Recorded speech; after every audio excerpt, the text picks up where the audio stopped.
Assalamualaikum warahmatullahi wabarakatuh. Salam sejahtera untuk kita semua. Pernikahan adalah ikatan suci yang menjadi dasar pembentukan keluarga. Namun tidak semua pernikahan bisa langsung dianggap sah menurut hukum. Ada syarat yang harus dipenuhi dan dalam beberapa kasus perkawinan dapat dicegah atau bahkan dibatalkan. Bagaimana prosesnya? Mari kita bahas. Pencegahan perkawinan. Pencegahan perkawinan adalah langkah hukum untuk menghindari pernikahan yang tidak memenuhi syarat. Berdasarkan Undang-Undang Nomor 1 Tahun 1974 tentang perkawinan, ada beberapa alasan mengapa perkawinan dapat dicegah. Pertama, jika salah satu calon mempelai belum mencapai usia minimal yaitu 19 tahun. Kedua, jika ada hubungan darah atau semenda yang dilarang oleh hukum.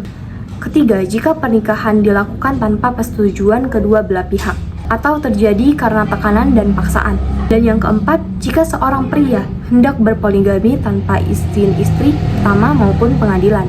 Dalam kasus seperti ini, pihak keluarga, jaksa, atau pihak yang berkepentingan dapat mengajukan pencegahan kepada kantor urusan agama atau dinas kependudukan dan pencatatan sipil sebelum pernikahan berlangsung.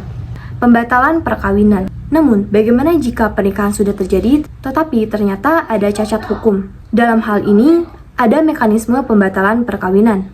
Pembatalan ini bertujuan untuk menghapus status pernikahan yang dianggap tidak sah menurut hukum. Pembatalan perkawinan dapat diajukan jika perkawinan melanggar ketentuan hukum. Misalnya, pernikahan yang tidak dicatat secara resmi, pernikahan yang dilakukan dalam masa iddah, atau jika salah satu pihak ternyata masih terikat pernikahan lain tanpa izin. Selain itu, jika ditemukan adanya unsur penipuan, paksaan, atau ketidaksepakatan dalam pernikahan, maka pihak yang dirugikan dapat mengajukan pembatalan melalui pengadilan. Prosedur pengajuan. Lalu, bagaimana prosedur hukumnya? Pencegahan perkawinan diajukan sebelum pernikahan terjadi, sedangkan pembatalan dilakukan melalui pengadilan setelah pernikahan berlangsung. Jika pengadilan mengabulkan permohonan pembatalan, maka pernikahan dianggap tidak pernah ada secara hukum. Kesimpulannya, pada akhirnya hukum keluarga hadir untuk memastikan bahwa setiap pernikahan berlangsung sesuai dengan aturan yang berlaku. Pencegahan dan pembatalan perkawinan bukan hanya sekedar prosedur hukum, tetapi juga bentuk perlindungan bagi individu agar tidak terjebak dalam pernikahan yang tidak sah.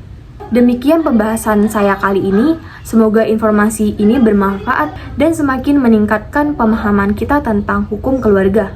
Saya Aisyah, sampai jumpa di kesempatan berikutnya.